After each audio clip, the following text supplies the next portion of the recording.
The broadcast is now starting. All attendees are in listen-only mode. Well, welcome everybody. This is Jonathan Parnell.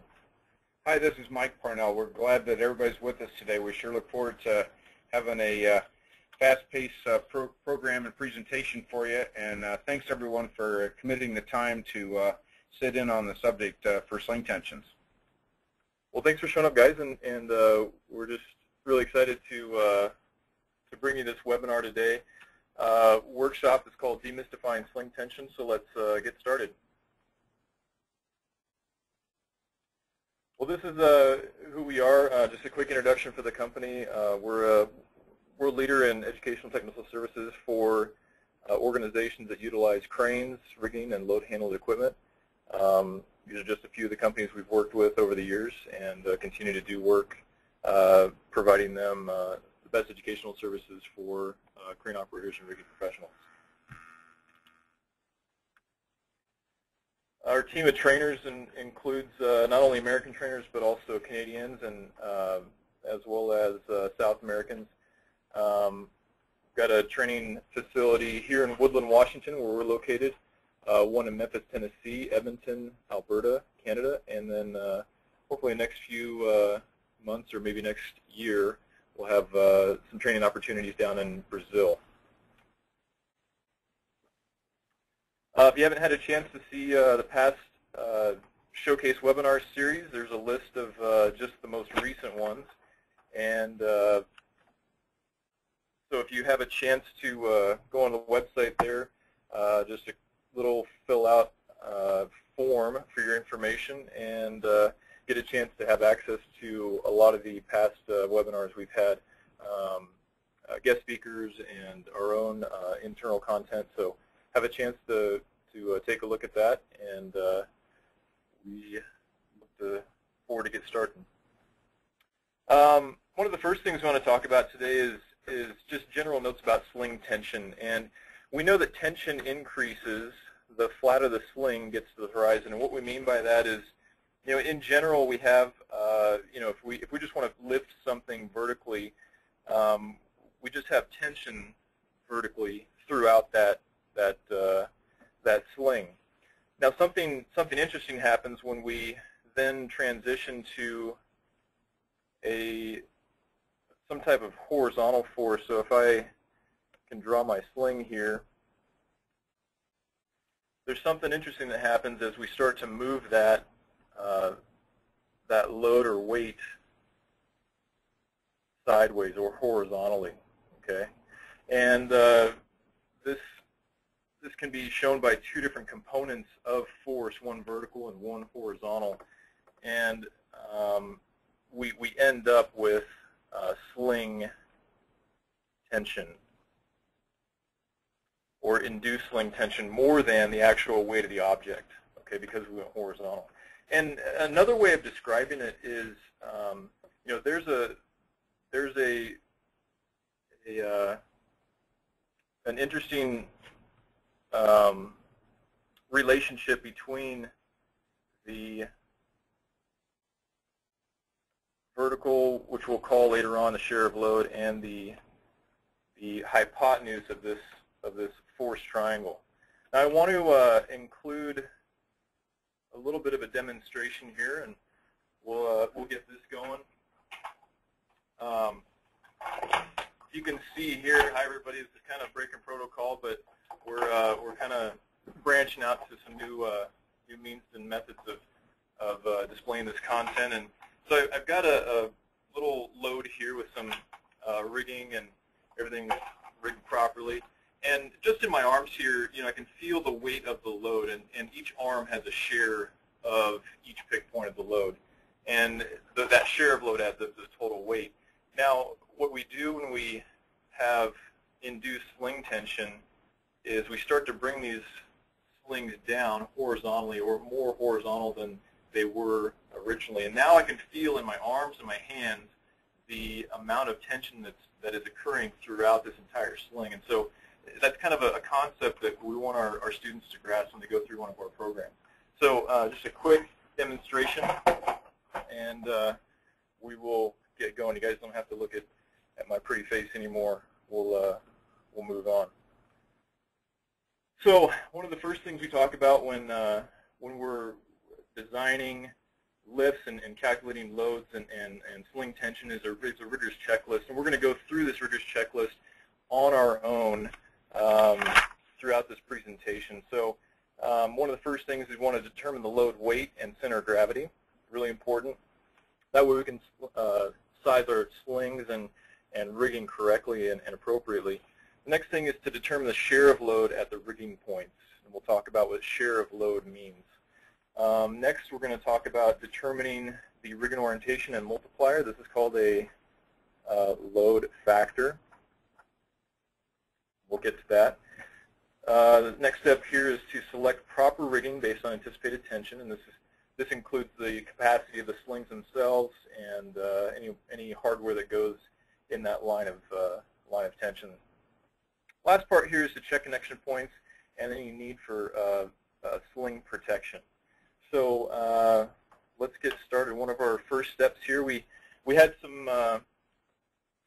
We're going to look at the load weight and center of gravity first, and some of this information can come from load drawings, schematics.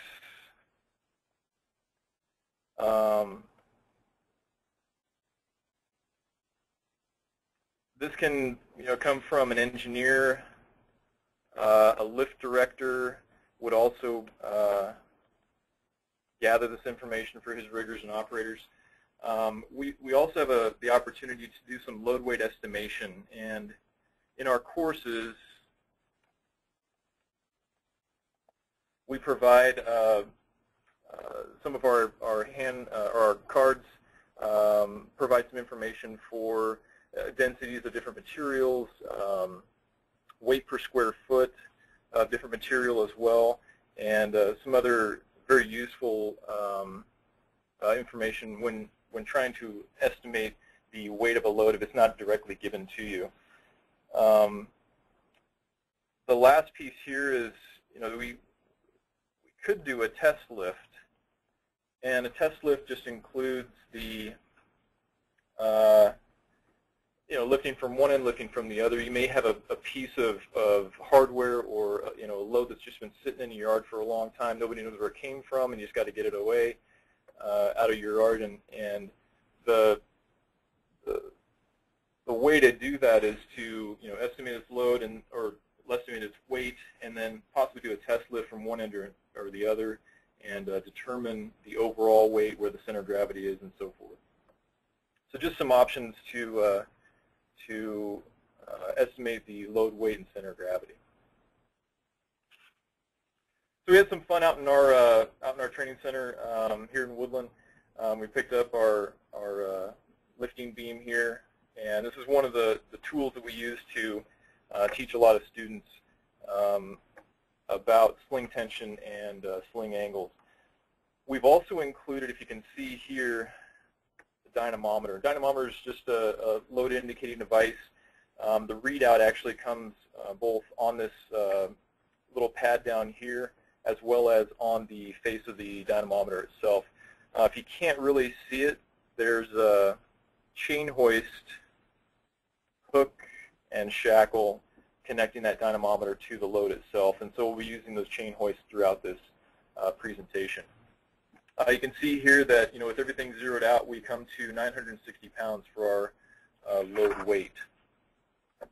So we'll be using that kind of throughout this presentation, and be talking about how we can manipulate our slings, and then how to calculate the sling tension.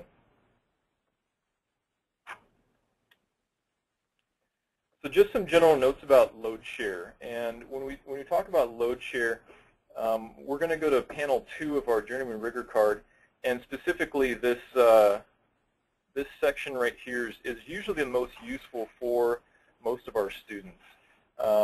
It's what we call known runs rigging. And how this works is we'll kind of minimize that a little bit, and I'll get rid of these arrows.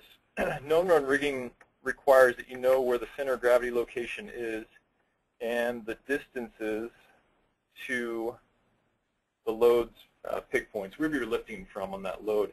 And this gets really cool because, you know, if you see a load that is as large and as complex as this one, it still has a center of gravity. It still has a few pick points that it's being lifted by. And if you notice down here is a little trunnion connected to the crane on the right. He's lifting with some slings and a spreader bar up to the hook.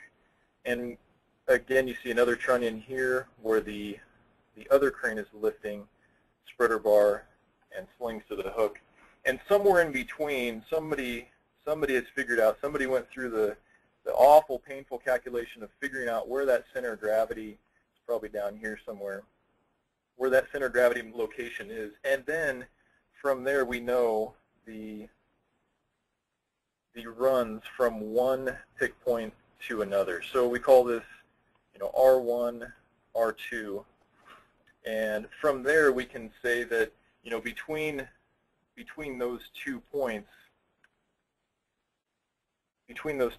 we know that you know, R1 has a distance of so many feet, R2 is so many feet, and together they make up the total span. And the total span is just the distance between the 2 pick points, hopefully where the center of gravity falls between. The share of load, just if I were to put it into words here, it would be the apportioned loading on 2 or more load handling devices which sum to the load's weight. Okay, so this, you know, we could be lifting from underneath with a jack or some type of hydraulic platform and lifting overhead with another. But so long as we know where the center of gravity is and those distances between those 2 points, we know how much load each one is carrying. And the way we do that is, I know that this crane, call it crane 1, is carrying the proportion of load relative to R2 over the total span. And that's going to give me some, you know, percentage. And in this case, it may be as much as 70%. Okay, 70% of the total weight of that load. Okay. Conversely, you know, the crane on the right, crane 2, could be carrying or would be carrying the equivalent of 30% of the total weight. Okay, and the crane will be sized by capacity based on that share of load. Okay, and so that's kind of how we arrive at these share of load calculations. We're going to go through many more like this just to get some muscle memory and go through some examples. So let's go to the next one. So here, again, if you can't see, here's some chain hoist again. We've got our dynamometers, or excuse me, the chain hoist here and dynamometers. So we're going to be lifting, and if we look at our distance, you know, we've got our center of gravity marker right here in the center of the beam, and we're lifting 4 feet either side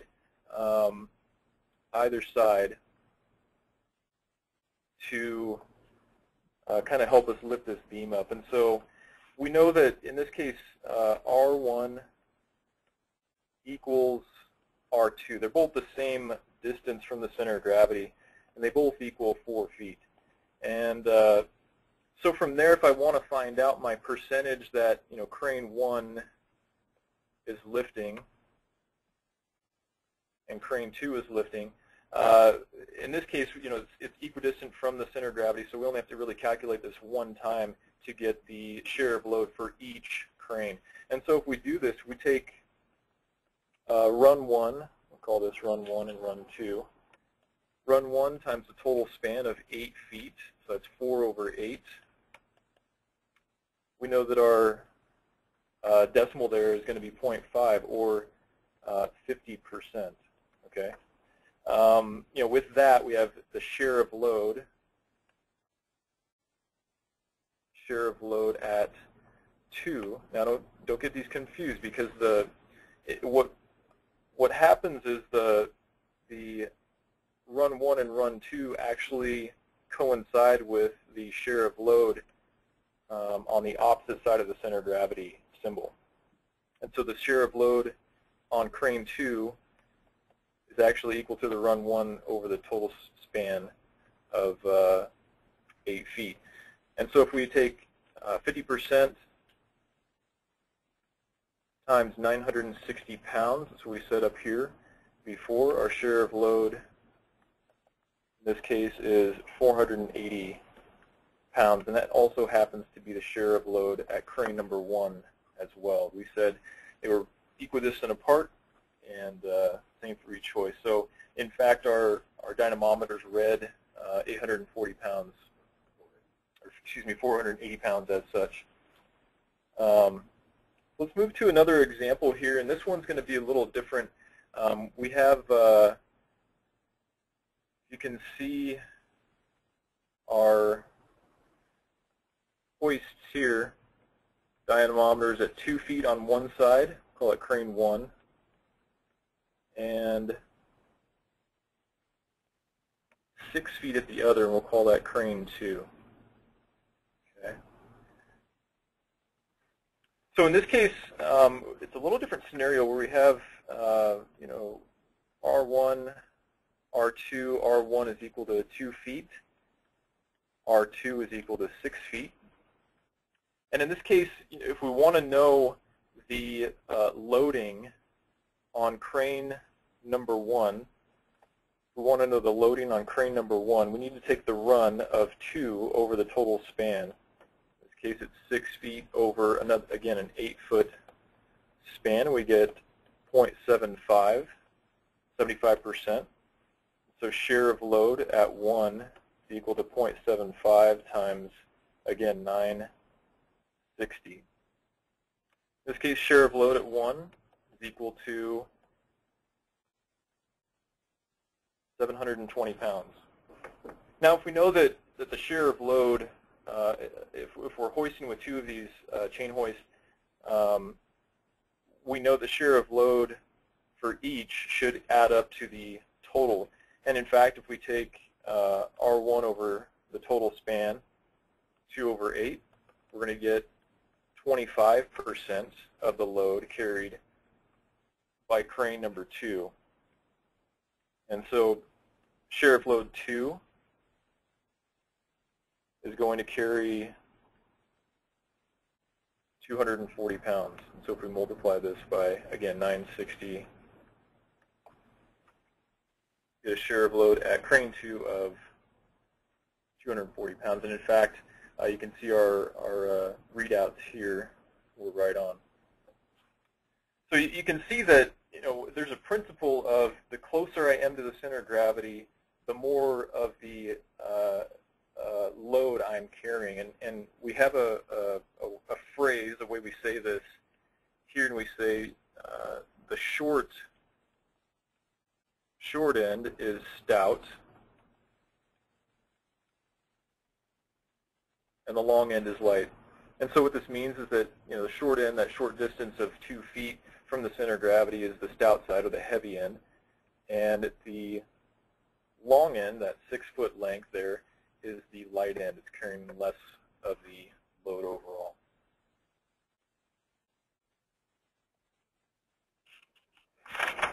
So I want to move into load factor. I think we've kind of grasped share of load.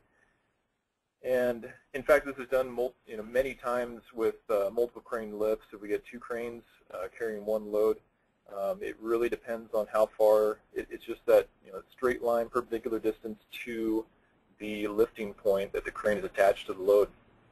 And you know, in some cases you have loads large enough that require multiple cranes. In some ways, or in some cases, we have just the need for just 1 crane. We want to kind of be economical with our equipment, and so we use just 1 set of slings and connect it to 1 hook. But with that, there's some trade-offs. So we talked about share of load, and each side carries load, and we get the total weight. and we have got share of load 1 and share of load 2.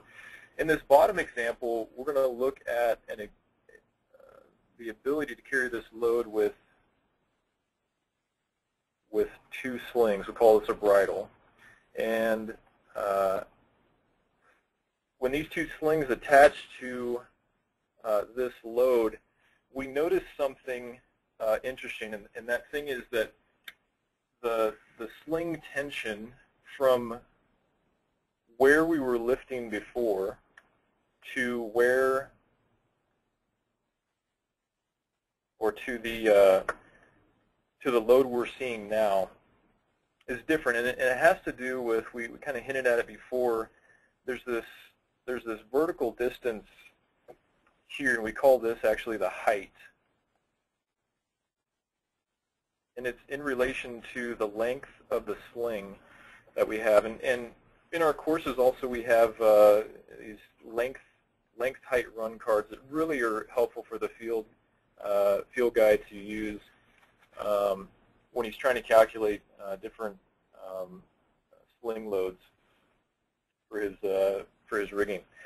And so the relationship between length and height is that there's a direct correlation between the sling length and the overall vertical height from that lifting point to that pick point on the load, and the percent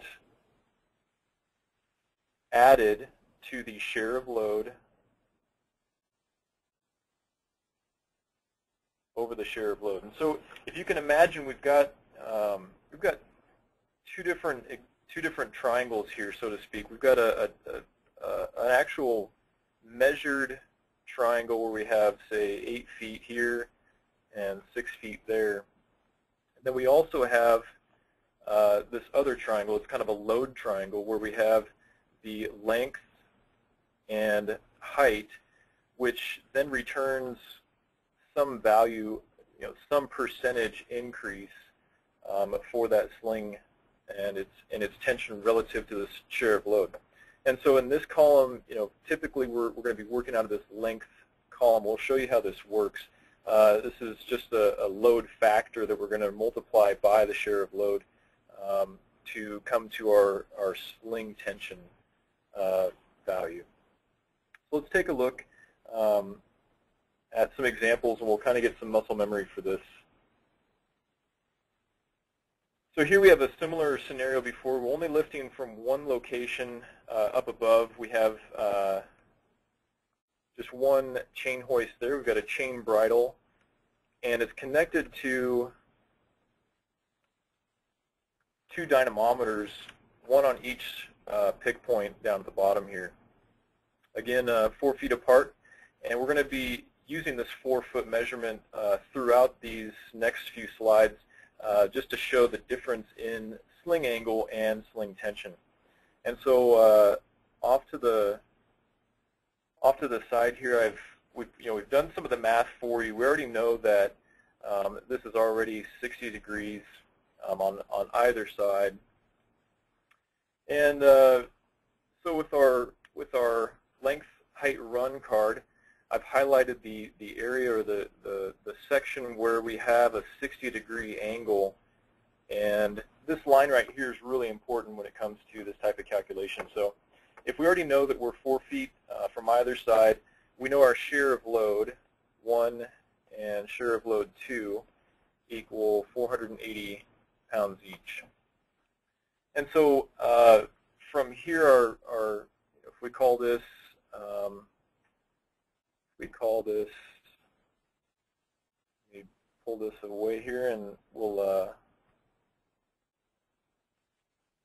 we have a share of load on this side, and that's kind of what we're discussing and trying to highlight.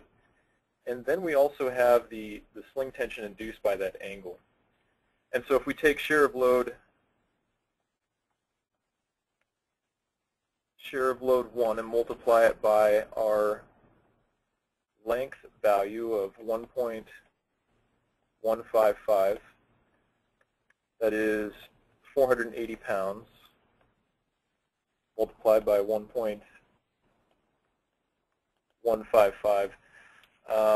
By this calculation, we're gonna arrive at some sling tension, and in fact, it's going to be 554.4 pounds. Okay, and we've got kind of a new feature here. I want to show you. We've gone through that calculation. I want to share a video here of us actually going through this lift. You can actually see us lifting up, and we're cycling through the dynamometer readings, and we're equalizing here.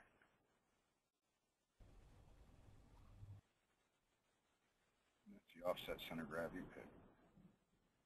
Oh, excuse me. So let me play the correct one.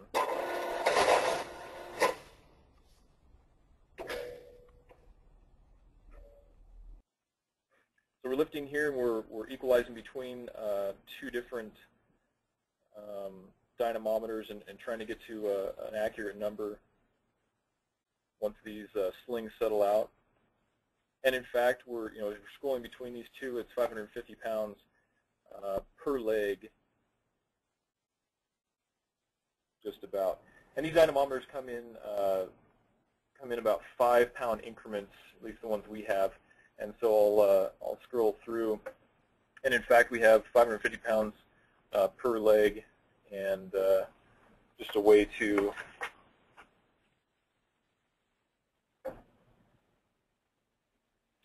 we have 550 pounds per leg. Excuse me, we're trying to get through some screen notes here, some new usability in our webinar features, so bear with us. But you see here we've got 550 pounds each.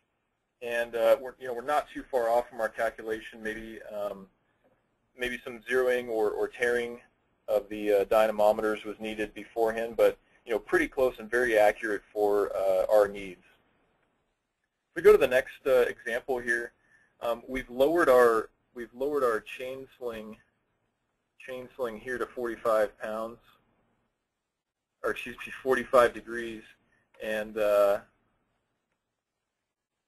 done the math for you. We've done the calculation for you, and the measurements, and we're just going to calculate the sling tension both in sling 1 and sling 2.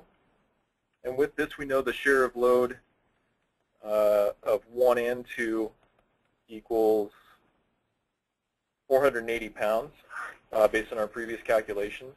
And so from our length height run card, we know that in this case, our sling length factor is going to be 1.41. And so if we take share of load 1 multiplied by 1.414, that's going to give us our sling tension. In this case, we have 480 pounds times 1.414. That's going to come out to be about 678 pounds of sling tension. And just notice that when we took our slings from 60 to 45, we increased the tension in the sling by almost 120 pounds, or over 120 pounds. And so this is the key to understanding sling tension, is to realize that the flatter our slings get to the horizon, the more it's going to affect our sling tension, and it's going to increase.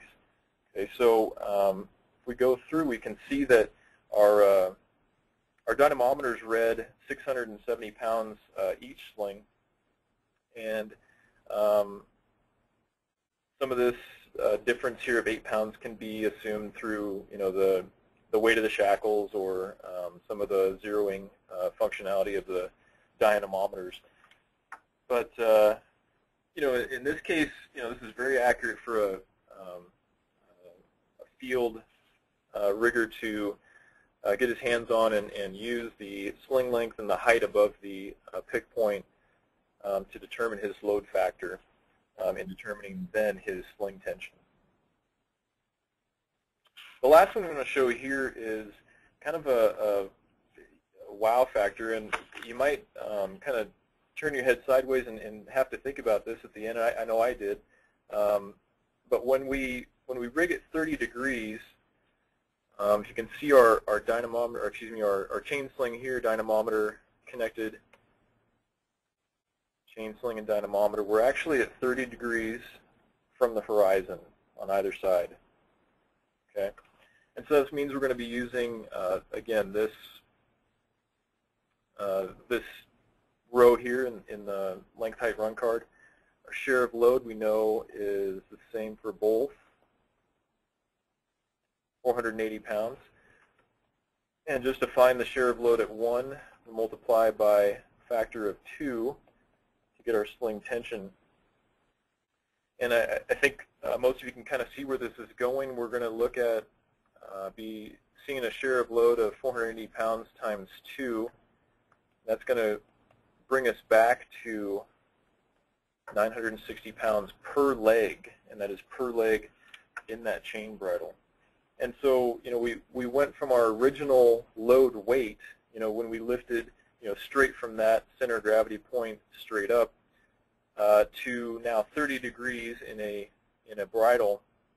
And now each leg is carrying the equivalent of the entire load in its leg. Okay, and so this is not just throughout that chain sling, but we're seeing 960 pounds here, as well as 960 pounds there. And I'll change the color so you can see that a little bit more clearly. Green doesn't look good either. Let's try this one. 960 pounds, and no colors are really good in that DWB structure. And let me toss in something, Jonathan, while we're here. That's a guy can take the rigging off the side and meaning work from the connection points out to where the sling bridle master link is, and measuring just flat to the ground. You can tape measure from the length of the sling to the from the master link down to the connection point, and then go straight away from master link to the horizontal line between the two pick points, and find that relationship of 2 to 1. I think that's the, those are things that we start to really, if we can use the tape measure to get an understanding of where the angles are, at the end of the day, the angle is just simply the result of those measured values, right? Absolutely. So it might measure out to be 6 feet on the length of the sling and 3 feet for the height. If I divide 6 by 3, I know I'm at 2. And so at 2 in the length column, it'll tell me then I'm at 30 degrees, right? Yeah, so, absolutely. Okay. Yeah, that's the way to get into this card is really by measuring your sling length and height from the master link with a hook to the height of the pick point on the load. Absolutely, great point. The next piece we want to show here is one of the last ones, and before we get into some other information, we've got an offset leg where our distance here is 2 feet and 6 feet, and if you remember before, we actually lifted from these 2 points 2 feet and 6 feet. We said that this was this side was carrying 75% of the load, and this side was carrying 25% of the load. And so we'll see from this point where we can, or how these angles, and remember before 720 and 240? Yeah, 720 and 240 were loads. And so let's see what sling tensions we're going to achieve just with this unique lifting design here. So we know that this one is crane 2 here is lifting, or the sling on the right or left-hand side is 63 degrees. This one on the right is 31 degrees.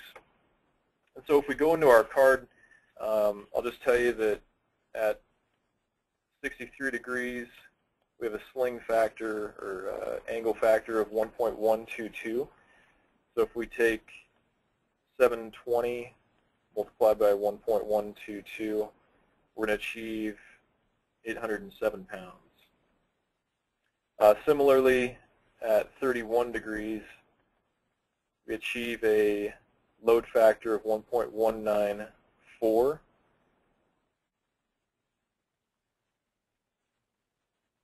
It'll be 19.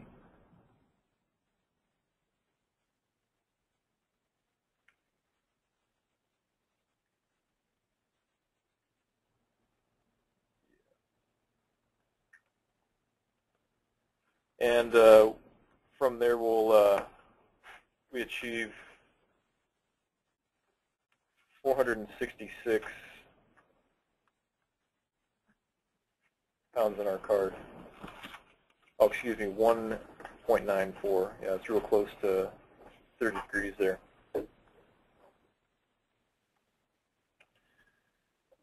So if we scroll through and we can see our dynamometers here, we're very close to 807 pounds there, as well as almost right on the money, 465 pounds on our dynamometer. So you can see that the length of the sling and this vertical height have a huge impact on the loading, the sling tension that we see inside those slings.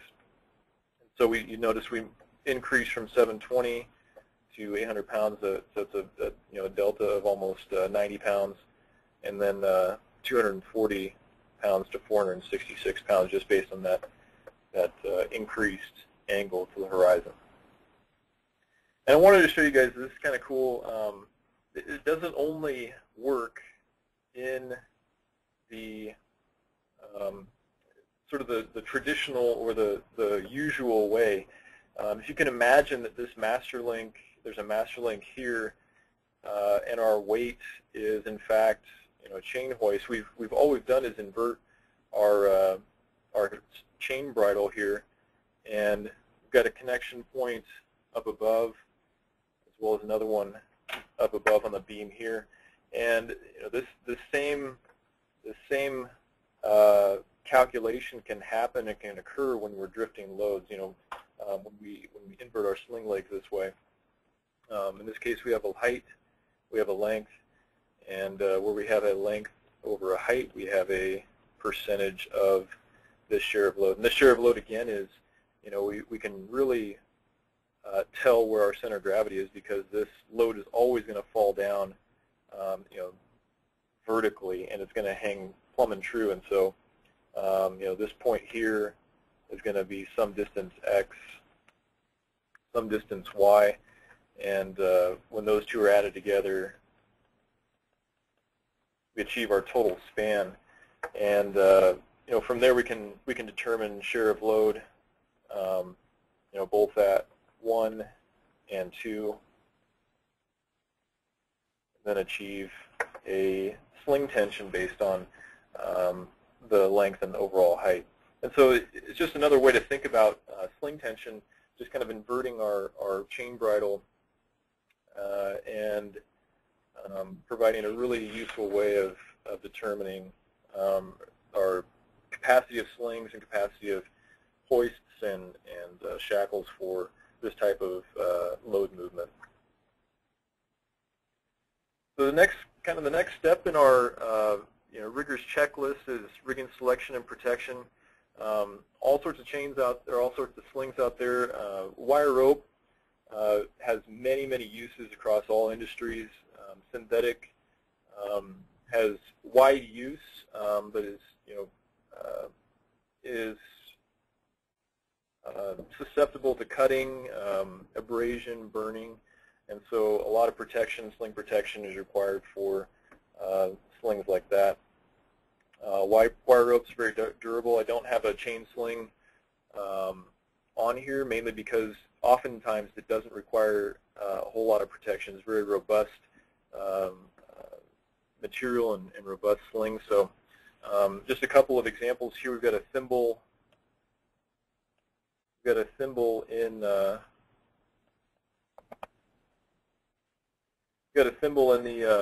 wire rope, and protecting the body through this lifting point. And this may be an example of some piece of machinery in your yard that needs to be moved, and you just got to find places that work and places to lift from. On this left side over here, we've got a web sling traveling through a mesh guard edge protector, and inside there's this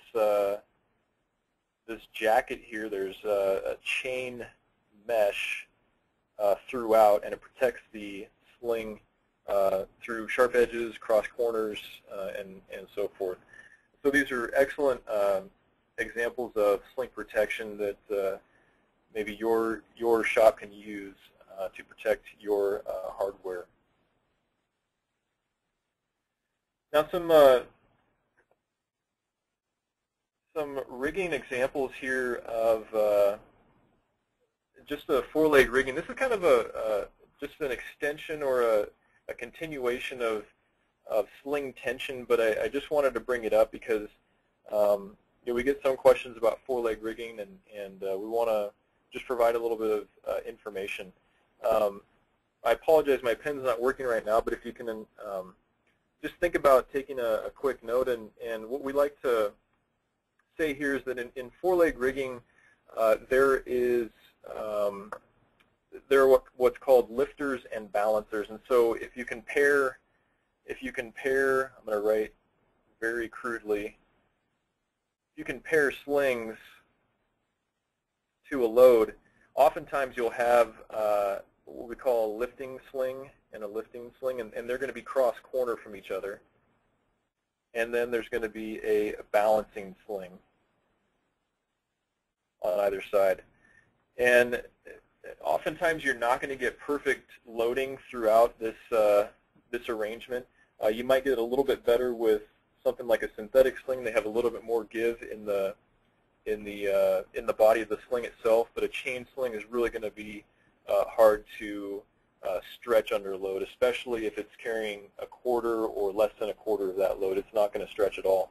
And so we're going to go through some examples of just some things that we found out during our testing, and just wanted to share these examples with you. So one of the first things is that we wanted to lift this load and try and get as best loading as we could with a chain sling. And if you can imagine, let me pop out of here real quick. I want to be able to draw for you guys and annotate, jump back in. All right, we're going to go with Plan B. So if you can imagine, we tried to get the best loading we could and tried to achieve four-leg loading or as equalized as we could. We put dynamometers on all of our slings here at the four corners, and then proceeded to lift from there. And so we numbered them 0 through 3. That's how our dynamometers are listed. And so you can see the back end here at both 0 and 1. We have near equal loading, and as well as 2 and 3. And so here we can see that we can tell a couple different things. The center of gravity is positioned more towards 0 and 1, and with the right amount of or the right combination of chain adjustments up here at the bridle, we can achieve some sort of equalized loading between at least two pairs of slings, these two, 0 and 1 and 2 and 3. And so I wanted to move forward and show you just what can happen just by adjusting one chain in the bridle. And so here you notice we have much higher loading here at 2 and 0, and so this is what we would call the lifters of the bridle. And so we're talking about 0 here and 2 here. And what we notice is that just with changing one link, just by changing one link in, I think it was this leg here and this leg here in both 0 and 2, we were able to increase the loading significantly to those corners and to those chain slings, and thereby also decreasing the load to both slings 1 and 3. And so, this is what we call two-sling loading, and this is kind of where we get our concept of, even if you have a 4-leg bridle, we still only recommend to size that bridle to lifting on 2 legs. The next example here is, adjusting one more link. Adjusting one more link in 2 and 0 again, and you can see the dramatic change in loading here as we lifted that load. And in fact, I came over and shook leg number 3 just because it wasn't carrying any load. It was only carrying the weight of the dynamometer itself and the shackle there. And so in this case, you're only carrying 2 at best, and 1 is just barely balancing that load. And so this is what can happen after moving from a almost near ideal position to just 2 links away. We can get very extreme loading to 2 of our legs, and in some cases this is how loads fly to locations throughout a job site. And so I just wanted to give you guys those couple of examples just to be on the lookout. We also provided some information on an example here of lifting on or lifting with synthetic slings. And so what you can see here is we've got round slings in the back, just single legs up to the master link up here with a shackle, and then that last piece in the back there is a basketed round sling, or inverted basketed round sling, between 2 and 3. And you can see here that we have very similar loading to what we saw originally. We've got 540 pounds and 510 pounds on the back end, and 385 pounds and 440 pounds. And you kind of wonder, well, it's the same, between pick points 2 and 3, we've got the same sling. How are they different loads? And they should have the same sling tension, we would assume. And some things that come to mind are, we haven't even talked about the effects of friction. It's very poor handwriting with a mouse, but we're working through it. The effects of friction are pretty huge, and we've, over time, these empirical values have kind of surfaced between the surfaces of synthetic slings and steel, and that's about 0.25, and so some of that loading could be occurring right here up at the junction where that sling engages the shackle. Okay. The other piece is that inside the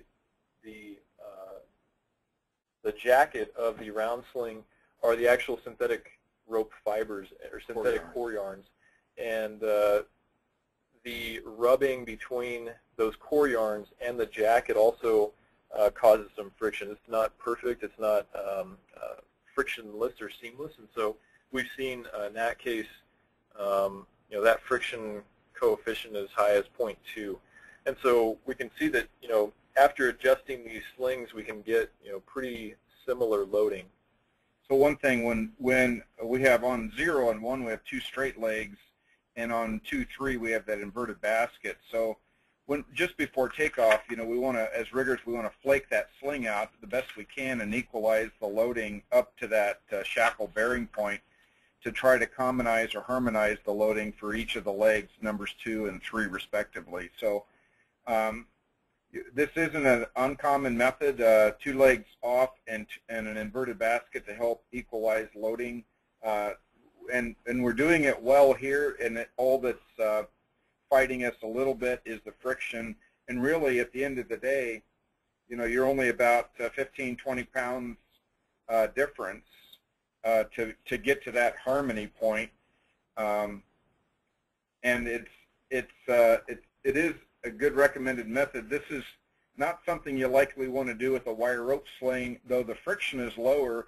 The D-to-D ratio is the issue, so it compromises the wire rope sling in its crossover at the inverted basket at the belly right there,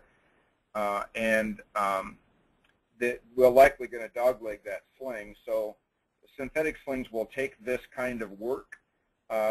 Sometimes we'll put a chafing pad up there in that shackle, but at just before pure tension is applied, we want to try to gather those slings in hand without getting our hand between the sling and the load, and try to shake or flake them a little bit just before the crane really applies best tension. So, but it gets us very close, and if we don't have any other way to induce some harmony here, that is a good recommended method. And really, you're really under 10% difference ultimately between the two loads on 2 and 3. So you're pretty close, as much as you can be, with off-the-shelf rigging. That's a great point, Mike, and great insight into some field techniques to equalize those loads and also be safe with our slings. Well, that's all we've got. I would love to field some questions if we have some time. Jonah, have you got anything? Any questions out there? I have one or two, and I can run them up to you guys here very shortly. But yeah, if anybody, I've been trying to communicate in the chat box at the bottom. I don't know if everyone was aware of that, but if you had questions at any point, please, submit them in the question pane, and I will get them to Mike and Jonathan. And this is a clarification from Craig. We can start out with this one as more come in, but he just asks, so is it safe to say that the eye closest to the center of gravity will carry the bulk of the load? Well, the pad eye or lifting lug, if that's what Craig means, is the lifting lug or pad eye closest to the CG. That would produce the short distance. That theoretically, yes, that's going to be the stout weight or the higher weight, and the pad eye or lug furthest away will be the lighter. So, just thinking about two lugs being used to lift the load up, so the one closest to the CG, there's no good reason that it shouldn't be the one with the highest amount of share of payload. Good question.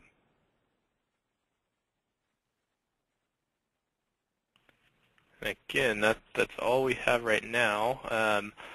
It's quite possible Jonathan did such a great job that we don't have any more questions, but you guys don't be shy.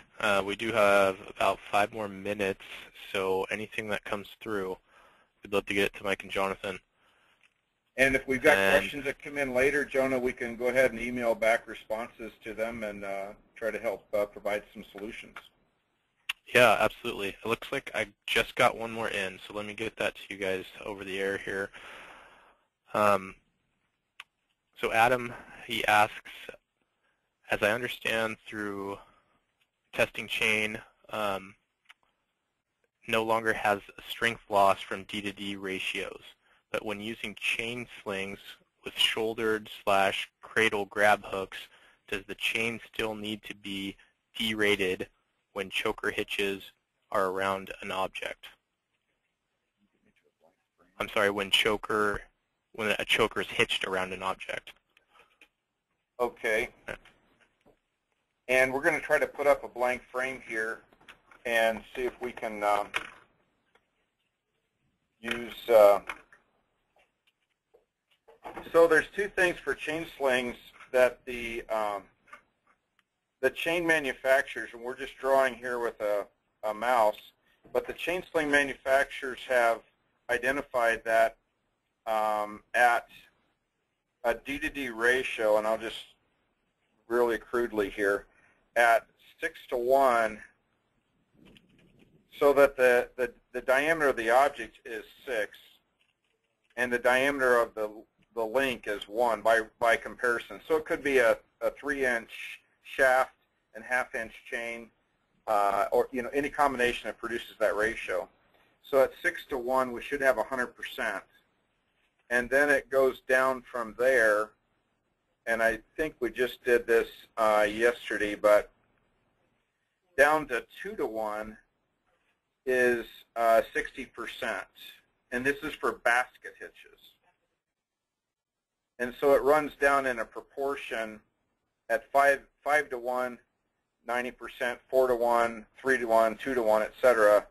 So at 2 to 1 ratio, which would be really hard to do. I mean, we're talking about a major. I really don't know why we'd be rigging basket hitches of chain on such a small D to D ratio where we wouldn't just use the end of the chain to a hook to a shackle to go to that connection point. So, but there is a loss, and this is only on basket hitches. It's not on choker hitches. Now, on choker hitches, so there is a reduction for basket hitches for chain, yes, and that's a new publication that's coming out in the new B30.9 in February, and also the NAC and National Association of Chain Manufacturers have that publication out that show that reduction for basket hitches. For choker hitches, when we use, and I'll just put a little shortening hook up here, a grab hook with a master link, and let's just say we've got a long leg with a hook on it and we want to shorten it. And the question is, in the old days, if we wanted to loop this chain back up and go up into that shortening leg and then use that as our connector or our shortener, in the old days, there was a deduct for 20% of the chain leg capacity because of the design of the cradle of the grab hooks. And they were just a straight grab that would just simply lock in the link to let it sit into the grab hook, and then it was bearing against the uphill link, you might say. But with the design of the grab hooks today, they actually have, and I'll just kind of wonk this out here, they've actually built the grab hooks with a sort of a butterfly wing platform that comes out here to the side on both sides. And that platform bears or carries the link so that it doesn't go through the shear bending issues that produce that 20% loss. So I don't know anybody making grab hooks today for shortening, for choking or shortening a leg that doesn't have some type of cradling platform with it or shelf with it. And so this 20% really has gone away, and so we have no loss then when we use the shortening hook, either to shorten the leg of the chain or to use it as a grab hook in producing a choker hitch.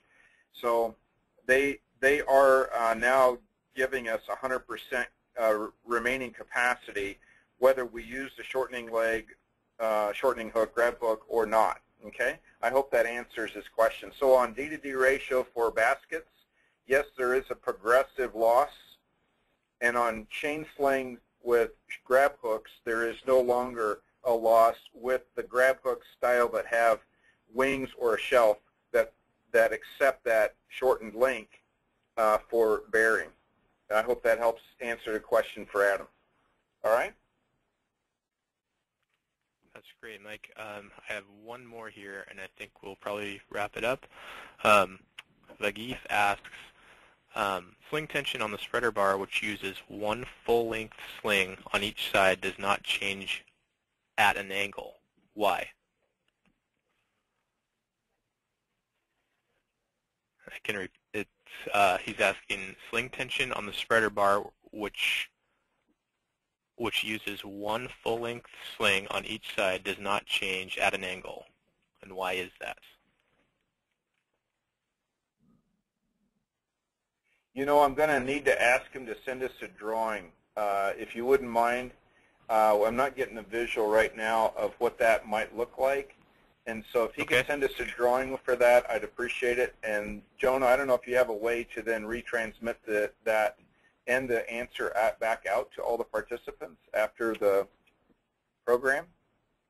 Yeah, we do. We'll post this. We'll try to get it up within 24 hours once it's uploaded, Okay. the recording, and then we can have a Q&A portion transcribed there. So Okay, I'll get that, yeah, with more information to Mike and Jonathan. So. All right. Yeah, we'll need a drawing for that one. I'm not getting. Spreader bar. We're going to have an upper set of slings and a lower set of slings, and we're going to need to understand which sling set we're talking about and how they affect where they're grabbing on the load and what is the upper angle that's produced. If it's a strong back or lifting beam, that means it's a center lifting eye that has no upper sling or rigging. So a strong back is, works differently a bit than a spreader bar in true performance. So the spreader bar, we're going to have a couple angles, one on the top side and potentially one on the bottom side, and we'll just need to get a clarification by visual. I'd appreciate it. All right, I think I don't have anything else on my end, so I'll give it over to you guys to wrap it up. Great, thanks so much for the questions, everyone, and we really appreciate you guys taking the time out of your busy days to learn a little bit more and allow us to provide some education. So we look forward to seeing you on the next webinar, probably next month, and we hope to see you again soon. All right, thanks everybody. Thanks very much for the time today, and we look forward to it. Have a great weekend, and look forward to visiting with you very soon. This is ITI signing off.